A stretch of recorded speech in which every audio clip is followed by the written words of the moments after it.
Bonsoir à tous, samedi 30 novembre 2019. Merci de choisir Gabon Première pour vous informer. Mais d'abord, les titres. Coup d'envoi de la 7e édition du marathon du Gabon. Chansia Manfumbi est la gagnante de la première étape de la Gabonaise, course dédiée à la lutte contre les cancers féminins. Et puis, les pluies diluviennes font des dégâts dans la province du Moyen-Ogooué entre inondations et risques sanitaires. Les populations vivent une catastrophe naturelle sans précédent. Une mission gouvernementale est sur les lieux pour cerner l'ampleur des dégâts.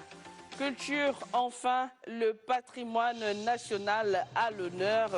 Une série de chorégraphies gabonaises dévoilées au public via le Théâtre national qui réunit plusieurs artistes du Gabon. Bienvenue aux 20h. On commence avec le grand titre de ce journal, la première étape de la 7e édition du marathon du Gabon lancé sur le boulevard de l'Indépendance ce matin. Au menu de cette journée, le 1 km 5, le 3 km et la gabonaise course dédiée à la lutte contre les cancers féminins. Et cette épreuve a été remportée par Chansia Manfumbi, le condensé avec John Zué et Lucien Barrault-Manqué et Arnaud Mengue. C'est béni par une pluie très tôt ce matin à Libreville que le marathon du Gabon a débuté à la place de l'Indépendance. Les courses juniors et la course phare, la gabonaise, étaient valablement représentées par des athlètes amoureux des belles foulées. Pour cette 7e édition, il y avait du beau monde sur les différents parcours. Très combatifs, les coureurs n'ont pas lésiné sur les moyens pour atteindre la ligne d'arrivée. Des vainqueurs ce jour chez les juniors et pour la gabonaise, l'athlète Manfumbi Chansia décrochera le titre en 18 minutes 55 secondes. La course était magnifique. Je me suis préparée tous les jours pour venir battre Lindsay. La course a mobilisé son monde. Mais il fallait tenir parce qu'à chaque fois, tous les samedis ou bien 2 fois par semaine, je m'y entraîne toute l'année pour atteindre au moins 10 km. Toujours le même engouement. C'était particulier cette année de courir pour la lutte, d'être présente pour nos combats surtout. Le ministre des Sports s'est pleinement réjoui de cette organisation au regard de l'engouement qu'elle a suscité. Je peux vous dire que le ministre des Sports est content et satisfait parce qu'une organisation vraiment de classe mondiale. Demain, vous allez voir, donc dimanche, le plateau élite. Il y a 21 athlètes de haut niveau, des grands champions kenyans, éthiopiens et autres, qui seront ici au marathon du Gabon. La première étape du marathon du Gabon aura été plus qu'un succès. Demain, la boucle avec le 10, le 21 et le 42 km, les principales courses où les amateurs et professionnels devront redoubler d'ardeur pour battre le record du Kenyan Peter Kurui, qui est de 2 h 21 minutes et 19 secondes. La gabonaise course donc dédiée à la lutte contre les cancers féminins, notamment le cancer du sein et du col de l'utérus, cheval de bataille de la première dame du Gabon, Sylvia Bongo Ondimba, qui a marqué sa présence aux côtés du chef de l'État, Ali Bongo Ondimba, au lancement du marathon du Gabon. Priska Mugula, Honorine Tigui, reportage. C'est l'un des grands événements sportifs du continent, le marathon du Gabon. 18 000 participants au départ des starting blocks pour cette 7e édition. Celle-ci voit la mobilisation de 6 000 femmes, la présence d'un grand fleuri de sport, le président de la République et la première dame Sylvia Bongo Ondimba, donne le ton de ce rendez-vous annuel.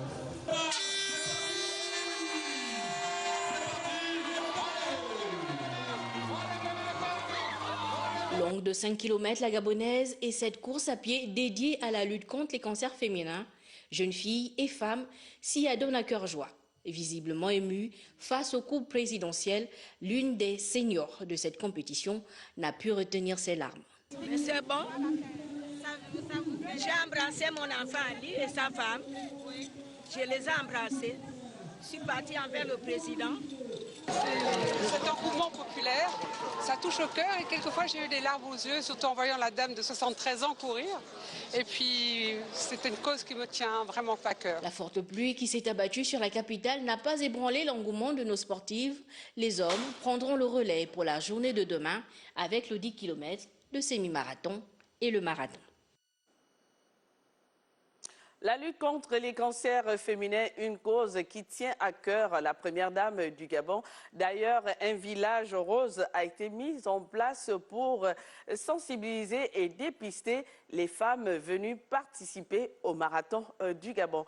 On retrouve Priska Mougoula et Honorine Tigui. Le village rose, l'espace consacré à la lutte contre les cancers féminins, est l'une des attractions de cette 7e édition du marathon du Gabon. Ici, dépistage et sensibilisation sont les maîtres mots. Nous sommes présents pour informer, sensibiliser, mais aussi faire le dépistage. Nous avons une unité qui est là, en partenariat avec le ministère de la Santé. Donc le dépistage se fait pour toutes les femmes. Et nous profitons donc d'allier le sport et la lutte contre les cancers. C'est un beau message. Entièrement gratuit, le dépistage du cancer du sein et du col de l'utérus est recommandé à toutes les femmes âgées de 25 ans et plus. Je tiens justement à remercier les plus hautes autorités de l'État, en tête desquelles c'est le président de la République et la première dame pour cette très belle initiative. Non seulement j'ai couru pour la lutte contre le cancer féminin, tous les cancers féminins, mais également pour maintenir la forme et ça m'a fait beaucoup de bien. Et j'encourage justement les initiateurs à pérenniser une telle initiative pour la femme gabonaise. C'est pour donner ma pierre à l'édifice. Je pense que c'est une très bonne cause de lutter contre les cancers féminins. Dans ma famille, j'ai perdu une de mes sœurs et si je peux faire quelque chose dans ce sens-là, je suis très ravie. Engagée dans ce noble combat depuis 2013, la Fondation Sylvia Bongo Ndimba envisage par ses actions réduire considérablement l'incidence et la mortalité causée par ces maladies souvent silencieuses. Et on se rend tout de suite dans la province du Moyen-Ogooué, précisément à Lambaréné et Anjolé. Le Premier ministre chef du gouvernement, Julien Nkogbe-Kalé, et quelques membres de son gouvernement témoignent leur solidarité aux sinistrés de ces localités, victimes des inondations qui ont causé des dégâts énormes. Reportage de nos envoyés spéciaux Larding Mamba et Bertin Osaga. C'est une situation presque inédite qu'ont connue les populations des villes de Lambaréné et Ndjolé, dans la province du Moyen-Ogooué. Une montée brutale des eaux du fleuve a submergé les deux principales villes de la province. Pas de pertes en vies humaines, mais les dégâts matériels sont considérables. Quelques jours après cette catastrophe naturelle, le Premier ministre Julien Nkogbe-Kalé, accompagné des membres de son gouvernement, était au chevet des sinistrés. Le président m'a demandé de venir dire que vous n'êtes pas seul, vous avez sa solidarité et celle de son gouvernement, vous avez son soutien. Sachez que le chef de l'État, vous-même vous l'avez souligné, sa politique est une politique de proximité auprès de ses populations. Il aime le contact et il est triste de voir ce qui arrive. Circonstances particulières, dispositifs particuliers, les populations de la Bangabigné et de Goué-Lac peuvent compter sur le soutien des autorités gabonaises. Au-delà d'être un signal fort de la préoccupation du président de la République sur les conditions de vie des populations, constitue à ne point douter un indicateur de la gestion de proximité des calamités naturelles dont le Moyen-Ogooué est doublement touché. J'ose fonder de grands espoirs en ce que nos populations trouveront au terme de cette mission que vous conduisez aujourd'hui des signaux forts tendant à soulager leur détresse au travers des décisions qui en découleront. Près de 1000 familles équivalent à un peu plus de 5000 personnes qui sont frappées par ce sinistre. Julien Nkogbe-Kalé a annoncé la tenue d'un conseil interministériel spécial afin de statuer sur les questions d'inondation au Gabon. Alors, ce sont donc des habitations submergées par des eaux. Les dégâts matériels importants occasionnés par des fortes pluies qui s'abattent sur la province du Moyen-Ogooué. Les populations sont dans le désarroi, ils l'ont dit à nos envoyés spéciaux Larding Mamba et Bertin Osaga. Après l'actualité sur les carpes mortes retrouvées à Lambaréné, dans les eaux de l'Ogooué, il y a quelques mois, la province du Moyen-Ogooué fait encore parler d'elle. Cette fois-ci, il s'agit d'un phénomène beaucoup plus important. Les deux principaux départements sont frappés par des inondations, entre dérèglements climatiques et un phénomène surnaturel. Les Migovéens spéculent. À ma connaissance, ça n'a jamais été comme ça, hein, sauf que à travers l'histoire, il y a eu un cas comme ça dans les années 60 ou 70. Mais c'est un phénomène inexplicable. Bon, d'autant parle aussi qu'il y a certains qui auraient dû peut-être déranger les ancêtres, les génies, des trucs comme ça. Donc bon, ça dépasse peut-être l'entendement du commun des mortels. Il y a eu une pluie et après ça a cessé et les eaux ont commencé à monter, augmenter. Il n'y avait plus les pluies. Donc même si on ne comprenait pas qu'est-ce qui s'est passé, nous avons compris que tantôt les gens ont attrapé une petite sirène qu'ils ont vendue, je ne sais pas quoi, tout ça, là, beaucoup de commentaires, vous voyez un peu. Si on parle de sirène Logoué, la sirène du Logoué ne peut pas inonder au Congo ou dans d'autres pays. Moi, je pense que c'est par rapport au réchauffement climatique, je pense. Ça, c'est quand même ça, c'est acceptable. Mais dire que c'est par rapport à une sirène, non, moi, je pense pas ça. Et ça, c'est quand même faux, parce que c'est quelque chose qui se produit dans tout le monde entier. Afin de prévenir une éventuelle élévation des eaux du fleuve, les autorités gabonaises ont mis en place une cellule d'éveil et des mesures d'urgence. À Libreville, une journée internationale pour célébrer les professeurs de français chaque année. Le 28 novembre est la date retenue pour cet événement. Cette journée est placée sous le thème « L'étude d'une œuvre intégrale » au premier et au second cycle a permis aux enseignants de français de renforcer leurs capacités. D'autres détails avec Annick Onkassa et Gérard Mindo. La maîtrise du français étant la base de toute réussite scolaire et professionnelle, c'est certainement la raison pour laquelle une journée internationale pour célébrer les professeurs de français a été instituée. Au Gabon, celle-ci n'est pas passée sous silence. Illustration au lycée Djodabani de Libreville, où ces praticiens de la langue française ont été outillés aux techniques d'analyse d'une œuvre intégrale. Nous plaignons bien souvent du niveau de ces élèves en orthographe, nous disant que le niveau n'est pas excellent, mais la base en ce qui concerne le vocabulaire, l'expression, c'est la lecture. Alors comment faire pour que nos élèves deviennent de bons lecteurs, des lecteurs autonomes? Il faut que l'enseignant soit d'abord lui-même bien outillé. Le formateur se félicite de la présence massive des enseignants du bassin est de la commune de Libreville venus renforcer leurs capacités. L'exposé a consisté à rappeler la procédure, mais en convoquant également des exemples d'ordre littéraire. Parce que si on attire l'attention des enseignants sur la nécessité, par exemple, d'étudier les personnages, d'étudier la structure, tout ce qui va avec, on convoque nécessairement des œuvres pour pouvoir asseoir notre argumentaire. À l'issue de cette formation, les professeurs de français comptent organiser des rencontres avec des élèves de leurs différents établissements pour une transmission des nouveaux outils pédagogiques. Par ailleurs, le directeur général de l'ENSET informe les étudiants détenteurs des baccalauréats techniques et les détenteurs des licences 3 que le concours d'entrée en licence 1 et Master 1 à l'ENSET aura lieu le lundi 9 décembre 2019. L'âge limite pour l'inscription en licence 1 est de 26 ans au plus et en Master 1, 30 ans au plus. Les inscriptions ont débuté au centre unique de l'ENSET depuis le 25 septembre 2019 et se poursuivront jusqu'au vendredi 6 décembre 2019. La suite du journal, la Société d'énergie et d'eau du Gabon vient de tenir son assemblée générale ordinaire à Libreville. Les travaux dirigés par le président du conseil d'administration étaient axés sur la marche de la société et sa gestion lors de l'exercice clos le 31 décembre 2018, non sans parler du bilan financier. D'autres détails avec Nilia Kelia Mounyepa et Eric Mokoko. Cette assemblée générale se tient conformément à l'acte uniforme OHADA relatif aux droits des sociétés commerciales et du groupement d'intérêt économique et au statut de la SEG.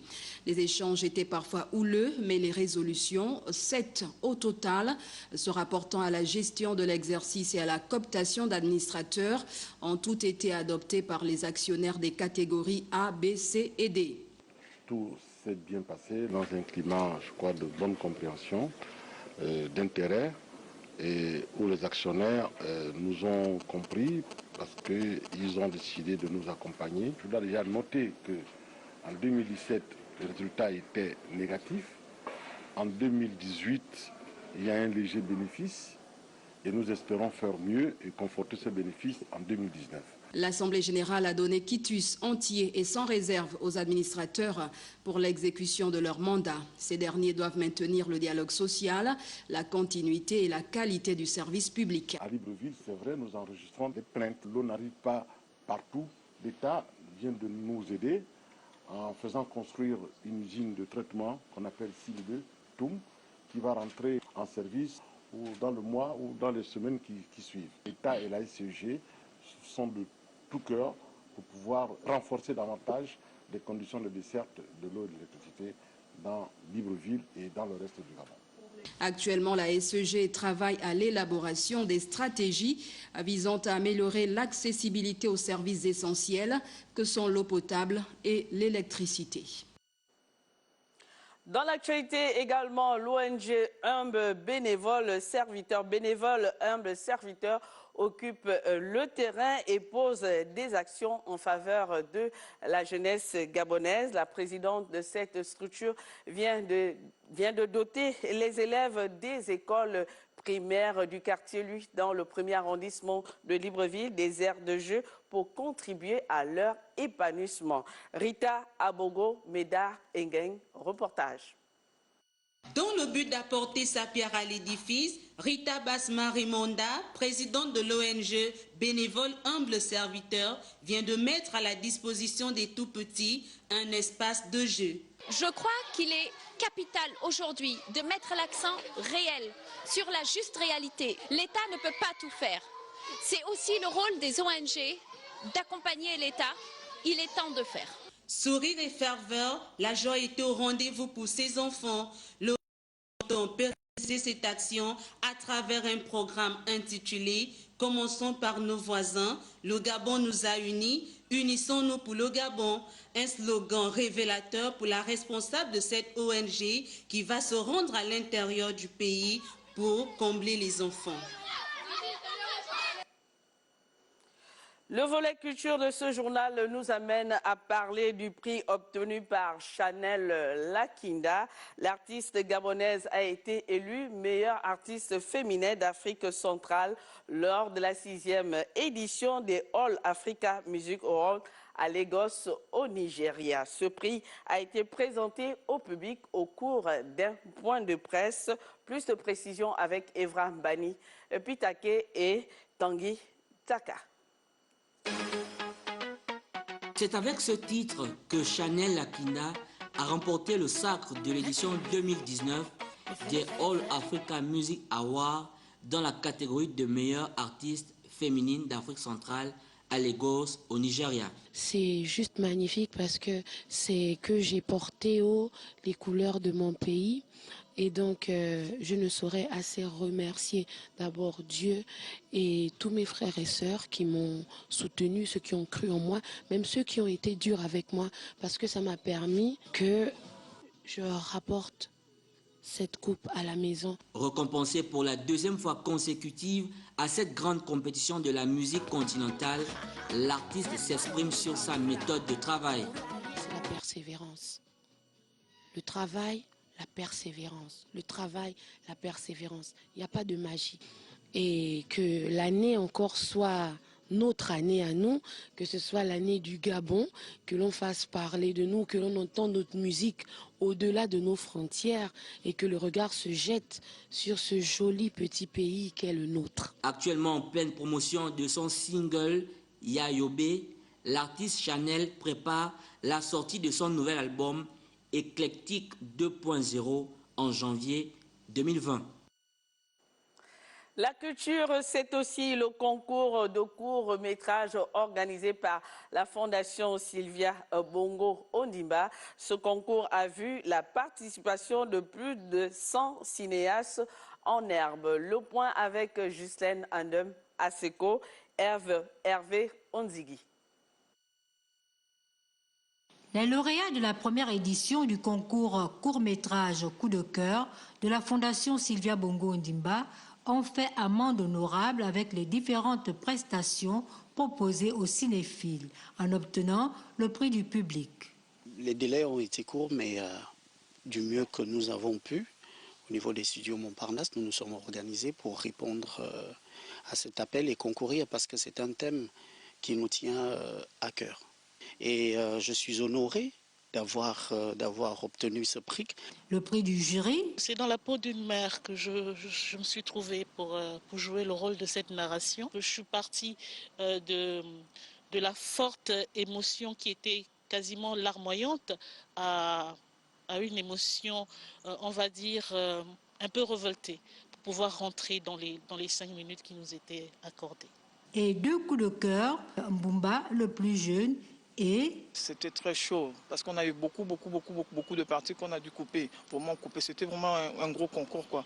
Mais bon, grâce à Dieu, grâce à mon équipe, on a pu trouver les images qu'il fallait à la place qu'il fallait pour qu'on puisse obtenir le prix coup de cœur.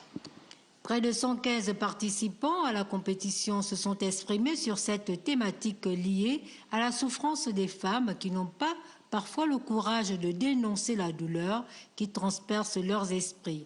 Autrement dit, la violence faite aux femmes. Et parmi les lauréats de ce concours organisé par la Fondation Sylvia Bongo Ondimba, un jeune compatriote talentueux, Mbumba, gagnant du prix du coup de cœur de la première dame du Gabon, retour sur sa production et sur ses ambitions au terme de cette première compétition nationale du cinéma gabonais. Dans ce reportage signé Cabrel Guilin, Lemami et Bertin Osaga. Le cinéma gabonais évolue de jour en jour. Nombreux sont les compatriotes qui s'investissent dans ce secteur. À l'exemple de ce jeune compatriote âgé seulement de 19 ans qui vient d'être primé du prix Coup de cœur financé par la première dame du Gabon à l'issue du concours court-métrage organisé par la Fondation Sylvia Bongo Ondimba pour la famille. La recherche de ce scénario a été pénible. Parce que on a réécrit le scénario plusieurs fois. L'oppression, c'est le titre du court-métrage produit par le jeune compatriote. Une réalisation qui n'a pas été du tout facile pour lui au regard de la qualité du matériel non professionnel et du temps accordé pour la production qui était d'1 mois. L'oppression, c'est tout simplement l'histoire d'une dame qui exerce la profession de professeur d'anglais, qui subit depuis un moment des violences conjugales et ça se répercute sur son milieu professionnel. Avec désormais une somme de 3 millions de francs CFA, Nicole Mbumba veut aller plus loin. Quelle que soit la thématique, je serais toujours volontaire. En tant que cinéaste, il serait judicieux de montrer la société à travers notre domaine et dénoncer les faits de la société. L'oppression, cette œuvre de Nicole Mbumba, a su mettre en lumière les violences faites aux femmes, thème choisi pour la première édition de ce concours national du cinéma gabonais.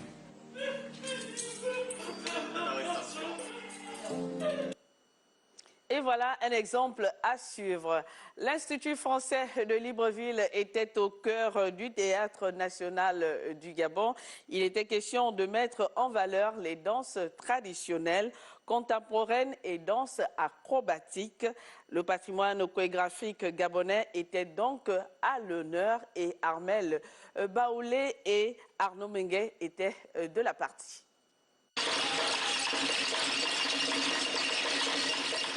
En partant des danses traditionnelles telles que le Bwiti Disumba, le Mbwiri et le Ndjembe, ces quelques expressions de notre patrimoine culturel ont été revisitées lors de cette soirée spéciale 4 en 1.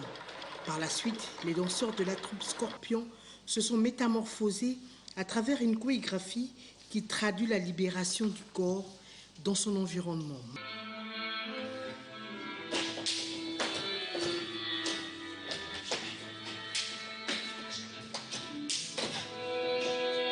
Pour donner un cachet spécial à cette soirée danse contemporaine et formes corporelles, plastiques et acrobatie se sont juste apposés au plaisir du public. Bravo, bravo, j'étais impressionnée.